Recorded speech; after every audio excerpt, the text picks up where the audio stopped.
कबीरदास ने बड़ी अच्छी बात कही थी कि चिंता से चतुराई घटे और दुख से घटे शरीर, पाप से लक्ष्मी घटे कह गए दास कबीर। अब कबीर के साथ में दास लगाया मतलब जरूर वो छोटी जाति का आदमी है। तो वो कहता है कबीरदास की चिंता से चतुराई घटती है। जायज बात है भाई, बहुत ज़्यादा चिंता करोगे, किधर जाना है, क्या करना है, क्या खाना है, क्या नहीं खाना है। हम कल के लिए भी आज ही चिंतित हो जाते हैं, तो बहुत ज़्यादा किसी बात के लिए चिंता करना मतलब ये वास्तव में चिंता का सब्जेक्ट होता है। और बहुत ज़्यादा अगर चिंता करोगे तो फिर आपका दिमाग काम नहीं करेगा। उनके कहने का मतलब ये था कि आपका दिमाग काम नहीं करेगा और आप सही डिसीजन नहीं ले पाओगे। ठीक उसी प्रकार जिस प्रकार अत्यधिक मेहनत हो जाती है, दिन भर हम कहीं सीमेंट के बोरे ढो रहे होते, दिन भर हम कहीं इतनी ज़्यादा मिट्टी उठा रहे होते, कभी कभी अपने ऊपर काम जब लेते तो इतनी ज़्यादा मिट्टी उठा रहे होते, ढो रहे होते कि हम उठने बैठने के लायक नहीं रहते। ठीक उसी प्रकार जब बहुत ज़्यादा शरीर से काम लिया जाता है तो फिर शरीर काम का नहीं रहता। और ऐसा अगर हम लगातार करते रहे तो फिर हमारा शरीर बीमारियों का घर बनते जाता है, क्योंकि हम आवश्यकता से अधिक उस बोझ को ढो रहे। ठीक उसी प्रकार चिंता चतुराई को कम करती है। पाप से लक्ष्मी घटे। अब ये पाप क्या है? पाप का अर्थ है गलत काम, बुरा काम। हमारे देश में देखते हैं तमाम उन ग्रंथों ने बताया कि महिला ये होती है, महिला वो होती है, लेकिन जहां गलत करोगे तो उसका नतीजा भी गलत आएगा। और इस बात को समझाने के लिए जब हम थोड़ा सा पीछे चलते, दुनिया का तमाम वो हर धर्म,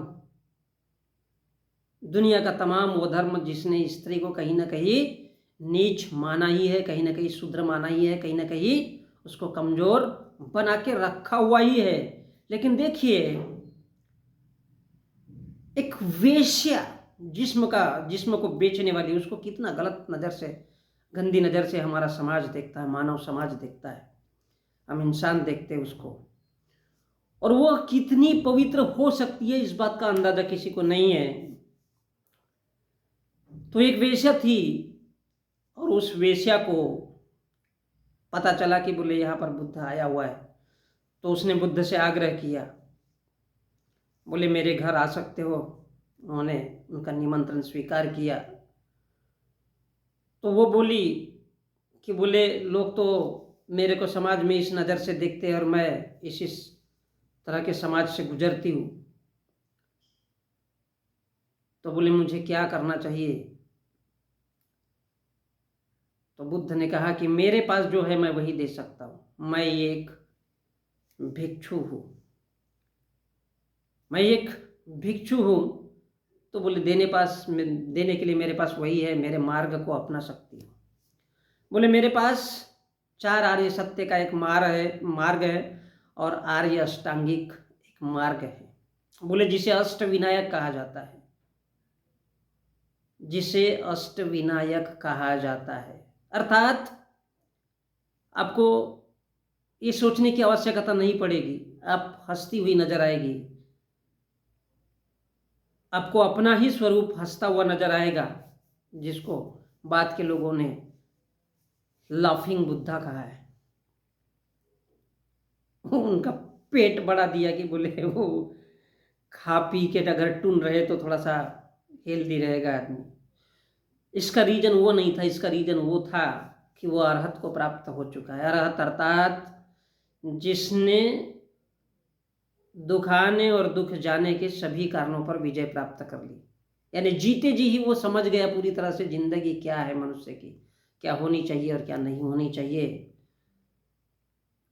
पूरे पूरे सवालों का, मनुष्य से रिलेटेड पूरे पूरे सवालों का अंत होना,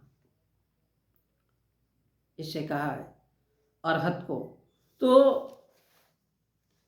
देखिए कि वह वेश्या है, तब भी वह एक सामान्य स्त्री है, उसकी इज्जत करना चाहिए।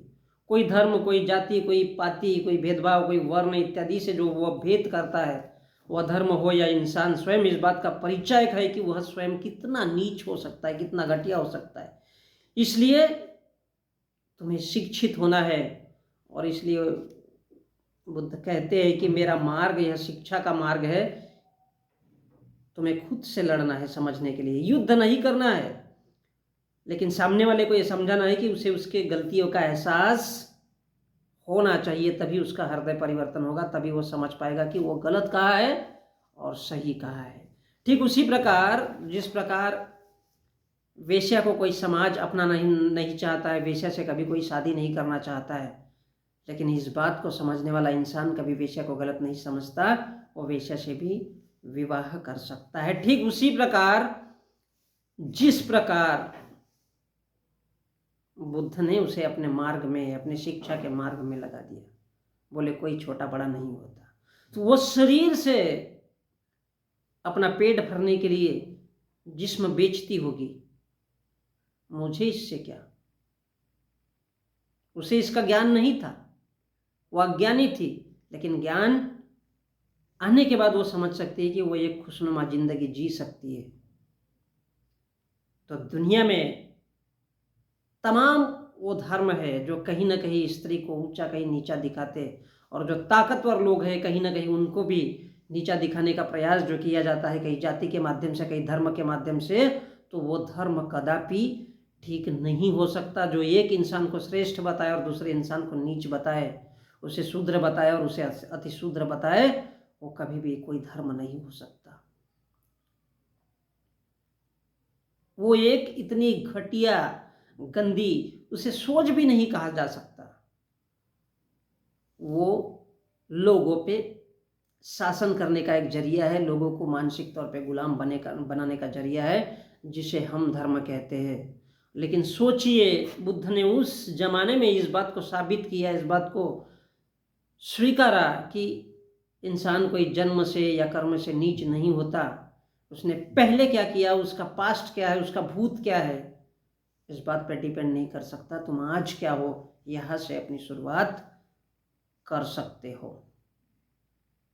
और दुनिया में ऐसा कोई भी मजहब नहीं मिलेगा जो किसी वेश्या जैसे स्त्री को अपने बराबरी का दर्जा दे, अपने साथ में बैठाए, उसे सम्मान दे और उसे वही करने के लिए प्रेरित करे जिसे हम आज़ादी कहते हैं। तो बुद्ध ने आज़ादी उस जमाने में दी, तो सोच सकते हो उनका दिया हुआ मार्ग कैसा होगा।